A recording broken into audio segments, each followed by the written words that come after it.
Hello students, बाल मंदिर बाड़मेर के इस यूट्यूब चैनल पर आप सबका हार्दिक स्वागत है। प्रिय विद्यार्थियों, आज के इस वीडियो लेक्चर में हम बात करेंगे डेटाबेस मैनेजमेंट सिस्टम डीबीएमएस के इंट्रोडक्शन के बारे में। इस वीडियो में हम पढ़ेंगे कि डीबीएमएस क्या होता है, डीबीएमएस के क्या लक्ष्य होते हैं, डीबीएमएस की एप्लीकेशंस मतलब डीबीएमएस का उपयोग कहाँ कहाँ किया जाता है, डीबीएमएस के कंपोनेंट्स मतलब डीबीएमएस के घटक कौन से होते हैं, डीबीएमएस के लाभ क्या है और डीबीएमएस की हानियां क्या है, मतलब उसके एडवांटेज और डिसएडवांटेज। लेकिन स्टूडेंट, मैं आपको डीबीएमएस पढ़ाऊं उससे पहले मैं आपको डीबीएमएस से संबंधित इसकी जो बेसिक टर्मिनोलॉजी होती है, जैसे data, information, database, field, record, इन सब के बारे में बताऊंगा। जैसे पहले बात करता हूँ डेटा की। स्टूडेंट, डेटा क्या होगा? डेटा मतलब कोई भी कच्चा आंकड़ा, कोई भी अनप्रोसेस्ड थिंग जो अभी तक प्रोसेस नहीं हुई है, वो आपकी कहलाएगी डेटा।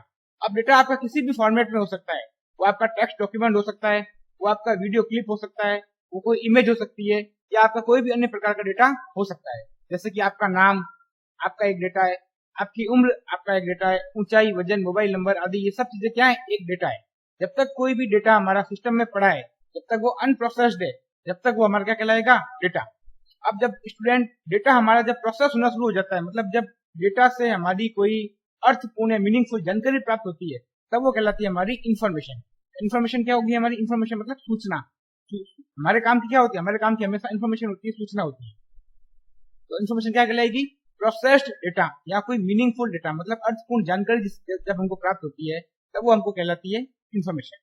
अब स्टूडेंट, इसी सूचना और या फिर डेटा का कलेक्शन में कहूँ तो वो होता है हमारा डेटाबेस। डेटाबेस क्या कहलाएगा? डेटाबेस एक कलेक्शन ऑफ इंफॉर्मेशन, सूचना का समूह होता है, जिसे इस प्रकार ऑर्गेनाइज किया जाता है जिससे कि इंफॉर्मेशन आसानी से एक्सेस की जा सके, मैनेज की जा सके और उसको अपडेट की जा सके। तो स्टूडेंट, डेटाबेस क्या होगा? डेटाबेस एक सूचना का समूह होगा जिसके अंदर हम इंफॉर्मेशन को इस प्रकार से व्यवस्थित करके रखते हैं जिससे हम आसानी से सूचना को प्राप्त कर सकें, उसको अपडेट कर सकें, उसका मैनेजमेंट कर सकें। डेटाबेस से हम क्विकली और आसानी से इच्छित डेटा को प्राप्त कर सकते हैं। जब स्टूडेंट डेटाबेस के अंदर हमारी इंफॉर्मेशन व्यवस्थित रूप से स्टोर रहेगी, हम बहुत ही आसानी से डेटाबेस में से डेटा को प्राप्त कर सकते हैं। फॉर एग्जाम्पल, अगर मैं आपको बताऊं, हमारे घर के अंदर भी अगर हमारा सामान सारा बिखरा हुआ है तो हमको सामान ढूंढने में काफी परेशानी होती है। लेकिन अगर सब कुछ मैनेज है, सब कुछ अच्छे से रखा हुआ है, तो हमको सामान ढूंढने में कोई परेशानी नहीं होती। उसी प्रकार डेटाबेस के अंदर अगर डेटा को हमने बहुत अच्छे से मैनेज करके रखा है, जैसा कि हम रखते हैं डेटाबेस के अंदर, तो हम वहां से बहुत ही आसानी से डेटाबेस में से डेटा को प्राप्त कर सकते हैं, कोई भी इंफॉर्मेशन प्राप्त कर सकते हैं। अब स्टूडेंट, डेटाबेस के अंदर तीन चीजों के द्वारा डेटाबेस को ऑर्गेनाइज किया जाता है। पहला होता है फील्ड, फिर होता है रिकॉर्ड, फिर होता है फाइल्स। जैसे कि हमारे घर में होती है अलमारी होती है, अलमारी में क्या सेल्फ बनी होती है, सेल्फ में अपने क्या रखते हैं? अपना जो सामान वगैरह रखते हैं। उसी प्रकार डेटाबेस के अंदर क्या होता है? डेटाबेस में तीन चीजें सबसे जरूरी होती है, फील्ड्स, रिकॉर्ड्स और फाइल। फील्ड क्या होगा? फील्ड एक सिंगल पीस ऑफ इंफॉर्मेशन। जैसे कि एग्जांपल दूं आपको कि आपकी अलमारी में आपके कपड़े रखे हैं, आपके कपड़े क्या है? फील्ड। और उन सभी कपड़ों का कलेक्शन क्या बन जाएगा? रिकॉर्ड। और आपकी अलमारी क्या हो जाएगी? एक फाइल। तो फील्ड क्या हो गया? फील्ड हो गया एक सिंगल पीस ऑफ इंफॉर्मेशन। जैसे कि आपका एक शर्ट, तो आपका शर्ट क्या हो गया? एक फील्ड हो गया। ठीक है। अब कई सारे शर्ट है आपकी, जैसे कुछ सारे कपड़े हैं, आपकी मम्मी के कपड़े हैं, आपके फादर के कपड़े हैं, सिस्टर के कपड़े हैं, तो सब मिलकर क्या बनाएंगे? एक रिकॉर्ड। और वो पूरी अलमारी क्या कहलाएगी? हमारी एक फाइल। तो तीन चीजें इंपॉर्टेंट होती है। फील्ड्स मतलब एक सिंगल पीस ऑफ इंफॉर्मेशन। जैसे कि अगर मैं किसी टेबल की बात करूं, उस टेबल के अंदर आपका नाम क्या है? आपका नाम एक फील्ड हो गया। अब आपके नाम के साथ में आपके फादर का नाम, आपकी कॉन्टेक्ट डिटेल, आपकी मार्क्स, आपकी क्लास, तो ये सब चीजें क्या होगी? आपका एक रिकॉर्ड हो गया। उसी प्रकार कई सारे स्टूडेंट, तो उन सबका रिकॉर्ड हो गया। और उन सबकी पूरी की पूरी एक टेबल, वो हमारी क्या जाएगी? एक फाइल, जिसके अंदर उन सभी स्टूडेंट्स का क्या होगा? रिकॉर्ड होगा। तो फील्ड होगी एक single piece of information, record हो गया एक कंप्लीट सेट ऑफ फील्ड्स, मतलब कंप्लीट सेट ऑफ फील्ड्स, उस फील्ड्स का पूरा कंप्लीट सेट कहलाएगा हमारा रिकॉर्ड। और फील्ड जो है वो है कलेक्शन ऑफ रिकॉर्ड। रिकॉर्ड का कलेक्शन क्या कहलाएगा? हमारा फाइल। वो जाएगी हमारी फाइल। एग्जाम्पल दिया हुआ है, फॉर एग्जाम्पल डिक्शनरी की अगर बात करता हूँ, तो डिक्शनरी एक डेटाबेस के अनुरूप ही है, जो एक फाइल की तरह। डिक्शनरी क्या होगी? एक फाइल की तरह होगी, जिसमें रिकॉर्ड की सूची शामिल फील्ड्स होते हैं, जिसमें क्या होते हैं? रिकॉर्ड्स होते हैं, और रिकॉर्ड्स के अंदर क्या होंगे? फील्ड। तो डिक्शनरी के एग्जाम्पल हम समझ सकते हैं। डिक्शनरी क्या होती है? हमारी एक डेटाबेस का ही एग्जाम्पल है, जो फाइल की तरह काम कर रही है और जिसके अंदर रिकॉर्ड और फील्ड होते हैं। अब स्टूडेंट, हम बात करते हैं कि डेटाबेस क्या होता है, डीबीएमएस क्या होता है। डीबीएमएस का पूरा नाम डेटाबेस मैनेजमेंट सिस्टम होता है, जैसे कि आपको बताया। डीबीएमएस क्या होता है? डीबीएमएस एक सॉफ्टवेयर होता है जो डेटाबेस को हैंडल करने के काम आता है। अब डीबीएमएस क्या होता है? कई सारे डेटाबेस एक तो होता नहीं है, डेटाबेस कई सारे होते हैं। तो उन सभी डेटाबेस को हैंडल करने के लिए हम डीबीएमएस का उपयोग करते हैं। डीबीएमएस क्या होता है? डीबीएमएस एक सॉफ्टवेयर होता है जिसका उपयोग डेटाबेस को बनाने के लिए, डेटाबेस को क्रिएट करने के लिए और डेटाबेस को मैनेज करने के लिए किया जाता है। डीबीएमएस अपने यूजर्स को व्यवस्थित तरीके से डेटा को क्रिएट करने, रिट्राइव करने, मतलब डेटा से इंफॉर्मेशन डेटाबेस में से इंफॉर्मेशन को प्राप्त करने के लिए, रिट्राइव करने के लिए, अपडेट करने के लिए और मैनेज करने की सुविधा प्रदान करता है। तो डीबीएमएस क्या होगा? डेटाबेस मैनेजमेंट सिस्टम एक सॉफ्टवेयर होता है जिसका उपयोग हम डेटाबेस बनाने के लिए तथा डेटाबेस को मैनेज करने के लिए करते हैं, जिससे आसानी से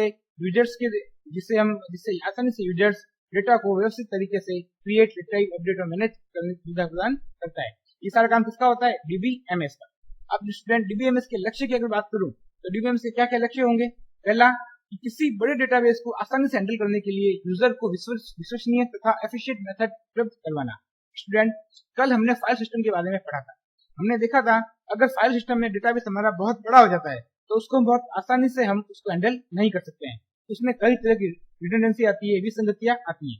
लेकिन डीबीएमएस जब हम बनाते हैं, हम डेटाबेस बनाते हैं, तो डेटाबेस के अंदर हम बहुत ही एफिशिएंट और रिलायबल तरीके से डेटा को प्राप्त कर सकते हैं, उससे इंफॉर्मेशन को प्राप्त कर सकते हैं। लेकिन जो डेटाबेस है उसको हैंडल करने का काम कौन करता है? हमारा डीबीएमएस। डीबीएमएस मतलब डेटाबेस मैनेजमेंट सिस्टम। डीबीएमएस मतलब जो डेटाबेस को हैंडल करे।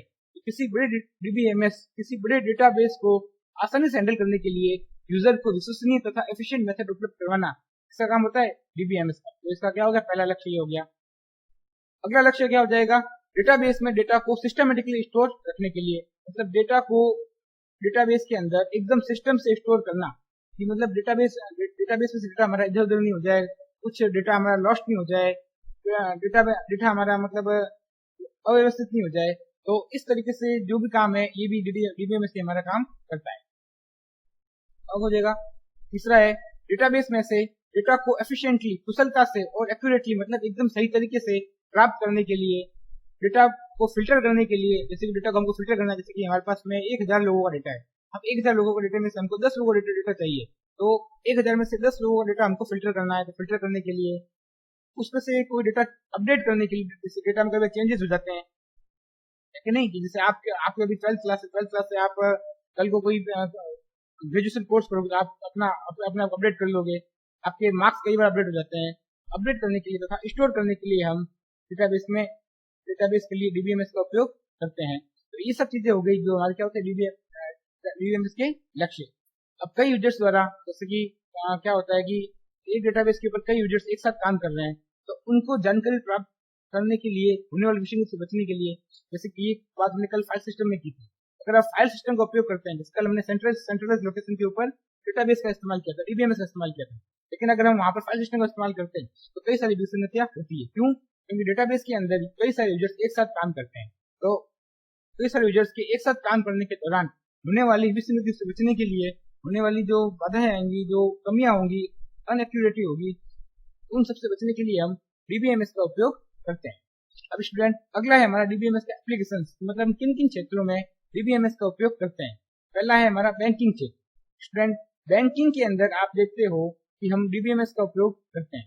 आपके बैंक के अंदर बैंक का एक पूरा का पूरा डेटाबेस स्टोर रहता है, जिसमें उस बैंक से संबंधित जितने भी उसके एम्प्लॉइज हैं, उसके कस्टमर हैं, उन सबकी डिटेल रहती है। रेलवे रिजर्वेशन सिस्टम, यहाँ पर हम डेटाबेस का उपयोग करते हैं। यहाँ पर जो भी हमारी ट्रेन की जानकारी होती है वो सारी रहती है। हमें किस ट्रेन में टिकट बुक करनी है, किस ट्रेन में सीट है या नहीं, हम ट्रेन कहाँ से कहाँ जाएगी, ये सारी डिटेल कहाँ होती है? रेलवे सिस्टम के अंदर होती है। यहाँ पर भी डेटाबेस का उपयोग करते हैं।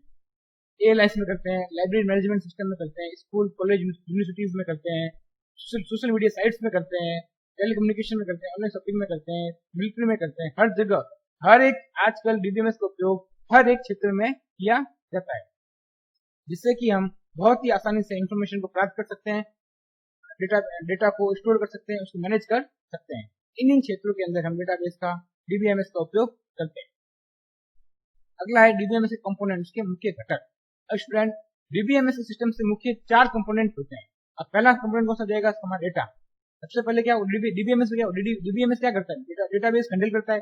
डेटाबेस में क्या चाहिए हमको? डेटा। तो सबसे पहली चीज क्या होगी? डेटा। डेटाबेस में स्टोर होने वाला डेटा जो कोई नंबर, कैरेक्टर, डेट या कोई लॉजिकल वैल्यू हो सकता है, वो क्या होगा? हमारे सबसे पहले कंपोनेंट क्या हो जाएगा? पहले घटक क्या होगा? डेटा। इसके बाद आ जाएगा हम हार्डवेयर के ऊपर। क्यों? क्योंकि डेटा कंप्यूटर सिस्टम है, तो उसके लिए कोई ना हार्डवेयर तो चाहिए ही हमको। मतलब हम डेटा कहाँ स्टोर करेंगे? तो उसके लिए हमको स्टोरेज यूनिट चाहिए। तो डेटा को एक्सेस करने के लिए हमको कोई इनपुट आउटपुट डिवाइसेस चाहिए, कंप्यूटर चाहिए मतलब। तो हार्डवेयर में क्या देगा? हमारा computer, storage devices, input output devices आदि जो कुछ भी है, तो जिसके अंदर हम अपने कंप्यूटर सिस्टम डेटाबेस बना रहे हैं, डेटा को हैंडल कर रहे हैं, तो हमारे पास जाएगा एक हार्डवेयर। तो दूसरा घटक क्या हो जाएगा? हमारा हार्डवेयर। तीसरा होगा सॉफ्टवेयर। कंप्यूटर सॉफ्टवेयर भी होते हैं, तो सॉफ्टवेयर में क्या हो जाएगा? ऑपरेटिंग सिस्टम, डीबीएमएस का software, application programs. Application programs कौन से होते हैं? जो डेटाबेस के अंदर हम बनाते हैं, डेटाबेस के अंदर डेटा को हैंडल करने के लिए बनाते हैं, वो हो जाएंगे एप्लीकेशन प्रोग्राम। तो डेटाबेस हैंडल करने के लिए डीबीएमएस का कोई सॉफ्टवेयर, डीबीएमएस हैंडल करने के लिए कोई ऑपरेटिंग सिस्टम। जो कंप्यूटर ऑपरेटिंग सिस्टम क्या होता है? कंप्यूटर का दिमाग। ये नहीं होगा तो हम कोई काम सिस्टम में नहीं कर पाएंगे। तो सॉफ्टवेयर के अंदर operating system, DBMS software, application programs, जिसके अंदर डीबीएमएस क्रिएट करेंगे वो सॉफ्टवेयर, तो सब इस तरह के सॉफ्टवेयर हमारे होने चाहिए। अगला है यूजर। अब स्टूडेंट, इसके अलावा सबसे इंपॉर्टेंट होता है यूजर। अब यूजर यहाँ पे तीन प्रकार के हो सकते हैं। पहला होता है डेटाबेस एडमिनिस्ट्रेटर, जिसके पास फुल परमिशन होती है डेटा को मेंटेन करने के लिए, उसको एक्सेस करने के लिए। वो कौन होता है? डीबीए, जिसको हम बोलते हैं डेटाबेस एडमिनिस्ट्रेटर। डेटाबेस को डिजाइन और मेंटेन करने के लिए, तो डेटाबेस को डिजाइन करता है, उसको मेंटेन करता है, सबसे ऊपर का आदमी जो होता है वो होता है डेटाबेस एडमिनिस्ट्रेटर, डीबीए होता है। फिर होता है एप्लीकेशन प्रोग्रामर, जो मतलब ऐसे एप्लीकेशन का निर्माण करता है जिससे हम डेटाबेस का उपयोग करते हैं, जो होता है प्रोग्रामर। जैसे कि हम लोग एक प्रोग्रामर है, हम जो काम करते हैं, हम क्या करते हैं? हम एक एप्लीकेशन प्रोग्रामर है, हम एप्लीकेशन बनाते हैं। लेकिन जो डेटाबेस का निर्माण करता है वो होता है डेटाबेस एडमिनिस्ट्रेटर। ऐसे एप्लीकेशन का प्रोग्राम का निर्माण करता है जिससे हम डेटाबेस का उपयोग किया जा सके। और लास्ट में होता है एंड यूजर, जो डेटाबेस में से इंफॉर्मेशन रिट्राइव करता है। जैसे कि हम आईआरसीटीसी का एग्जांपल लें, तो आईआरसीटीसी से हमको टिकट बुक करनी है, तो हम क्या एंड यूजर हैं, जो हम डेटाबेस में से उस ट्रेन की इंफॉर्मेशन को प्राप्त कर रहे हैं। ठीक है, तो एंड यूजर कौन होगा? जो अलग अलग प्रकार के प्रोग्राम्स और एप्लीकेशंस के माध्यम से डेटाबेस में से डेटा को एक्सेस करता है, इंसर्ट करता है, अपडेट करता है, डिलीट करता है, जैसे परफॉर्म करता है, वो होता है एंड यूजर। ठीक है, तो लास्ट में जब दोनों होता है डेटाबेस को बनाता है, जो एप्लीकेशन के अंदर डेटाबेस को क्रिएट करता है, डेटाबेस का उपयोग करता है। जो एंड यूजर वो होता है जो डेटाबेस के अंदर से डेटा को इंसर्ट करता है, अपडेट करता है, डिलीट करता है, ऐसे काम करता है। फॉर एग्जाम्पल, अगर हमको कोई ट्रेन बुक करनी है तो हम अपनी इन्फॉर्मेशन को इंसर्ट करेंगे, उसमें से हो सकता है कि इन्फॉर्मेशन अपडेट भी करें, हमको ट्रेन चेंज करनी हो, ट्रेन का टाइम चेंज करना हो, ट्रेन का डेट चेंज करनी हो, या फिर अपने किसी पैसेंजर को डिलीट करना हो, जैसे छोटे बेसिक ऑपरेशन को जो परफॉर्म करता है वो होता है हमारा एंड यूजर। ये होते हैं कुछ डेटाबेस के मेन कंपोनेंट। अब हम बात करते हैं ये कुछ पॉपुलर डेटाबेस सॉफ्टवेयर जो कौन कौन से होते हैं। एक माई एसक्यूएल, जिसका आपने 11th क्लास में काम कर रखा है। इसके अलावा SQLite, Microsoft SQL server, Oracle, Microsoft Access, dBase, IBM DB2, PostgreSQL, FoxPro, MariaDB. ये सब स्टूडेंट डीबीएमएस से कुछ सॉफ्टवेयर हैं जिनका हम बहुत ज्यादा उपयोग, पॉपुलर है जो, जिनका हम बहुत ज्यादा उपयोग करते हैं। इसमें से MySQL, SQL, Microsoft Access, SQL Server, ये सब तो आपने भी इसमें काम कर रखा है। तो स्टूडेंट, ये कुछ डीबीएमएस के हमारे फेमस सॉफ्टवेयर्स हैं जिनका उपयोग हम डेटाबेस को क्रिएट करने के लिए और डेटाबेस को मैनेज करने के लिए करते हैं। इसके बाद हमारे आते हैं डीबीएमएस कुछ लाभ, इसको आप ध्यान से समझना। पहला लाभ है हमारा कंट्रोलिंग डेटा रिडंडेंसी, मतलब डेटा की डुप्लीकेसी को नियंत्रित करना। स्टूडेंट, कल इस बारे में हमने कल भी बात की थी कि फाइल सिस्टम के अंदर रिडंडेंसी बहुत ज्यादा होती थी।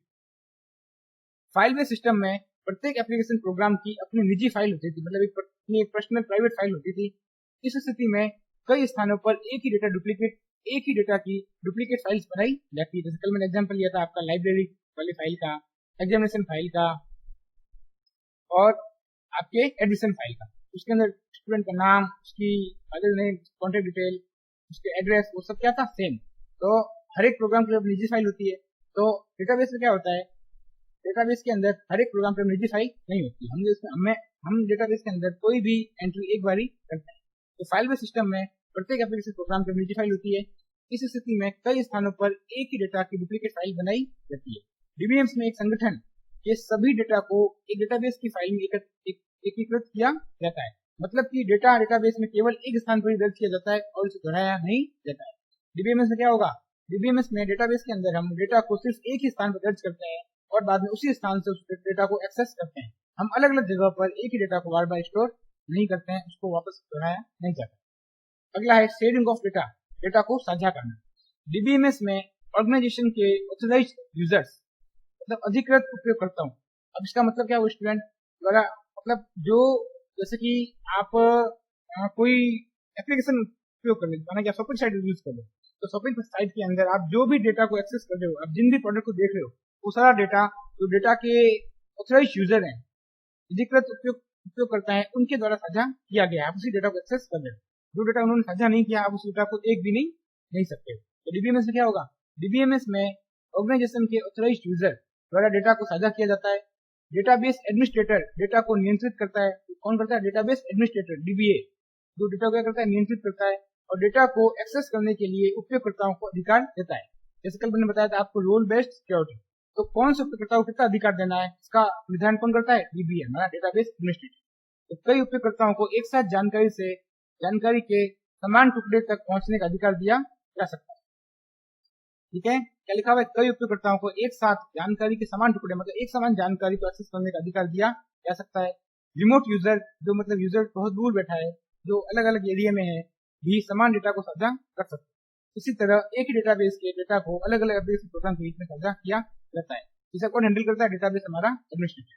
मतलब हम डीबीएमएस लाभ क्या हो गए कि पहला तो हम डेटा के अंदर किसी भी तरह की कोई रिडंडेंसी, डुप्लीकेसी नहीं होती है। दूसरा, हम डेटा को साझा कर सकते हैं और किसके साथ कितना साझा करना है, हम उसको हर एक यूजर के लिए, हर एक यूजर को अलग अलग अधिकार दे सकते हैं। तीसरा होगा हमारा डेटा कंसिस्टेंसी, मतलब डेटा की स्थिरता। डेटा देखो, जब डेटा की रिडंडेंसी नहीं होगी, डेटा डुप्लीकेट नहीं होगा, डेटा ऑटोमेटिक स्थिर होगा। जब हम डेटा को एक बार ही स्टोर करेंगे तो डेटा भी हमको सही सही प्राप्त होगा। हमको डेटा को मैनेज करने के लिए, डेटा में अपडेट करने के लिए कोई किसी तरह की दिक्कत नहीं होगी।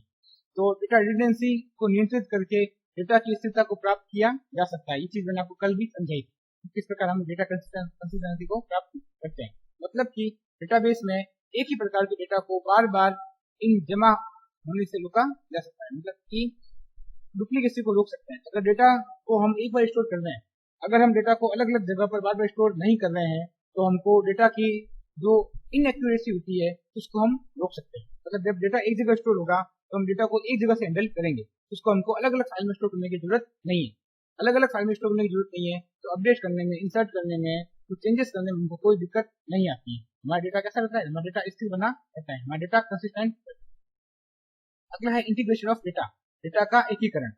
मतलब डीबीएमएस में, डेटाबेस में डेटा टेबल्स के रूप में संग्रहित होता है। किसमें होता है? टेबल्स के रूप में। आपने एसक्यूएल, माई एसक्यूएल के अंदर चीज देखी है, यानी किस प्रकार टेबल्स को बनाया था और टेबल्स के अंदर डेटा को स्टोर किया था।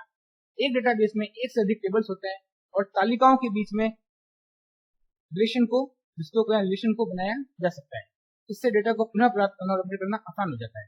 स्टूडेंट, इंटीग्रेशन ऑफ डेटा का मतलब क्या होता है कि आप अलग अलग डेटा के लिए अलग अलग टेबल्स को बनाओगे और बाद में उन सभी टेबल्स के मध्य में एक रिलेशन स्थापित करोगे और जिससे आप उन सभी टेबल्स को मिला करके अपनी एक डिजायर इंफॉर्मेशन, इच्छित जानकारी को प्राप्त कर सकते हो।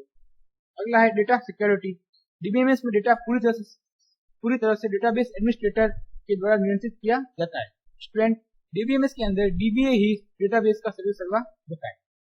वही ये निर्धारित करता है कि किस यूजर को कितनी परमिशन देनी है, किस यूजर को डेटाबेस का कितना भाग एक्सेस करने के लिए हमको देना है।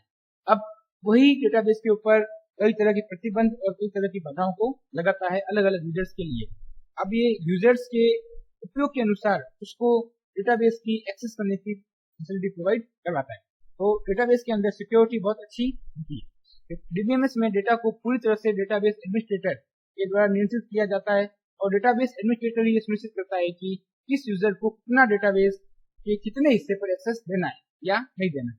मतलब कि यूजर की कितनी जरूरत है, उस जरूरत के हिसाब से ही उसको डेटाबेस के ऊपर, डेटाबेस के किस हिस्से पर कितना एक्सेस देना है या नहीं देना। फाइल सिस्टम के अंदर क्या होता है स्टूडेंट?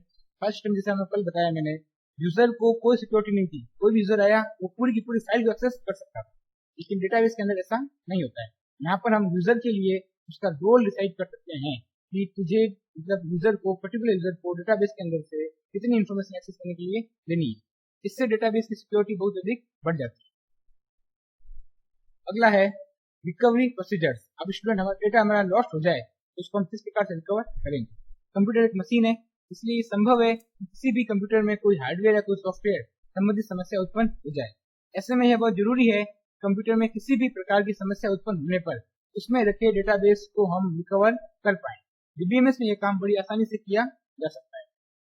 स्टूडेंट, रिकवरी प्रोसीजर, अगर जैसा कि ये तो मैंने आपको बता दिया कि डेटाबेस के अंदर डेटा कहाँ होता है, हमारे एक सेंट्रलाइज सिस्टम के अंदर। अब स्टूडेंट, अब कंप्यूटर सिस्टम का एक मशीन ही तो है, अगर ये कुछ खराबी आ जाए इसके अंदर, कोई भी रीजन की वजह से कुछ भी हो जाए, हमारा डेटा लॉस्ट हो जाए, तो हमारे पास ऐसी तकनीक होनी चाहिए जिससे हम आसानी से रिकवरी कर सकें। तो डेटाबेस के अंदर हम डेटाबेस को बहुत आसानी से रिकवर भी कर सकते हैं। तो ये कुछ स्टूडेंट डेटाबेस से क्या हो गए हमारे लाभ। अब हम देखते हैं डेटाबेस की हानि क्या है। वैसे लाभ तो इसके डेटाबेस के कई सारे हैं, लेकिन जब लाभ बहुत ज्यादा होते हैं तो उसकी कुछ हानि भी होती है। तो हम बात करते हैं डेटाबेस की हानियों के बारे में। पहली हानि हो जाएगी इसकी इम्प्लीमेंटेशन की, जैसे कि कॉस्ट ऑफ इम्प्लीमेंटेशन। अब हम डेटाबेस बनाते हैं तो कहते हैं ना कि अच्छी चीज बहुत महंगी होती है, तो डेटाबेस एक बहुत अच्छी चीज है, लेकिन इसको एक बार विकसित करने का जो खर्च होता है वो बहुत ज्यादा होता है। कॉस्ट ऑफ इम्प्लीमेंटेशन, डेटाबेस को बनाने के लिए, डेटाबेस बनाने के बाद डीबीएमएस के द्वारा उसको हैंडल करने के लिए इसकी जो कॉस्ट होती है वो बहुत ज्यादा होती है, जो कोई छोटी ऑर्गेनाइजेशन उसको पे नहीं कर सकती है। तो डेटाबेस हमेशा इसलिए हम बड़ी ऑर्गेनाइजेशन के लिए ही बनाते हैं। छोटी ऑर्गेनाइजेशन कभी भी डेटाबेस की कॉस्ट को हैंडल नहीं कर सकती। तो डेटाबेस सिस्टम को इम्प्लीमेंट करने की लागत ज्यादा आ सकती है, इसमें काफी रुपए खर्च हो सकते हैं। तो पहली इसकी डेटाबेस डीबीएम में हानि क्या हो जाएगी, कॉस्ट ऑफ इम्प्लीमेंटेशन, किसी छोटी ऑर्गेनाइजेशन के लिए बिल्कुल भी अफोर्डेबल नहीं होता। अगला है एफर्ट टू ट्रांसफर डेटा। अब स्टूडेंट, अब जब डेटा को हमको इधर से उधर ट्रांसफर करना होता है, उसको साझा करना होता है, तो इसमें कई सारी तकनीक का उपयोग किया जाता है। तो काम थोड़ा एक बार तो डेटा को ट्रांसफर करने का जो थोड़ा ये काम है थोड़ा मुश्किल भी हो सकता है। तो मौजूदा सिस्टम में डेटाबेस में से डेटा को ट्रांसफर करने के लिए काफी मुश्किलों का सामना करना पड़ता है और इससे बहुत अधिक समय भी लगता है। मतलब कि इसमें जो तकनीक का इस्तेमाल किया जाता है, तो उस तकनीक को डेवलप करने में, उस तकनीक को विकसित करने में बहुत ज्यादा मुश्किल आती है और कई सारे इसमें प्रोग्रामर्स भी शामिल होते हैं। तो डेटा को ट्रांसफर करने में एक बार जब तकनीक विकसित हो जाती है तब कोई दिक्कत नहीं है, लेकिन उससे पहले तकनीक जब तक कोई तकनीक विकसित नहीं हुई तब तक हमको डेटा ट्रांसफर करने में काफी मुश्किल साबित होती है। तो पहला दूसरा हो गया एफर्ट टू ट्रांसफर डेटा। तीसरा है रिस्क ऑफ डेटाबेस फेल। अगर डेटाबेस विफल हो जाता है, जैसे देखो इसका मतलब क्या हुआ, वैसे तो अगर डेटाबेस आपका विफल हो भी जाता है तब भी कोई बात नहीं है, क्योंकि बहुत ही जल्दी आपका डेटाबेस वापस रिकवर भी हम कर लेते हैं। लेकिन जो एक शॉर्ट पीरियड ऑफ टाइम है जिस दौरान आपका डेटाबेस फेल हुआ, जिस दौरान आपका सर्वर फेल हुआ, उस दौरान कंपनी के किसी ऑर्गेनाइजेशन के, किसी स्कूल के, उसके कार्यभार पर असर पड़ता है। तो क्या हो जाएगा, अगर डेटाबेस विफल हो जाता है भले ही अपेक्षाकृत कम अवधि के लिए, तो संपूर्ण कंपनी पर इसका असर पड़ेगा और कंपनी पूरी तरह नुकसान उठाने पड़ सकता है। जैसे कि आपको एग्जाम्पल दूं मैं रेलवे का ही, तो उसमें क्या होगा, बाई चांस रेलवे की साइड पर असर पड़ेगा, रेलवे की साइड पर लोड ज्यादा हो गया, ऐसे रेलवे की साइड का सर्वर फेल हो गया, तो क्या होता है, हम उस शॉर्ट टाइम के लिए कोई भी ट्रेन बुक नहीं कर पाते, हम कोई भी काम उसमें नहीं कर पाते, जिससे हमें अननेसेसरी परेशानी का सामना करना पड़ता है। तो ये स्टूडेंट, ये कुछ डीबीएमएस की हमारी खामियां होती है। स्टूडेंट, आज की इस वीडियो में मैंने आपको डीबीएमएस के बारे में, इसके परिचय के बारे में, कुछ बहुत ही इंट्रोडक्शन के बारे में बताया है। कल हम पढ़ेंगे डेटाबेस के आर्किटेक्चर के बारे में।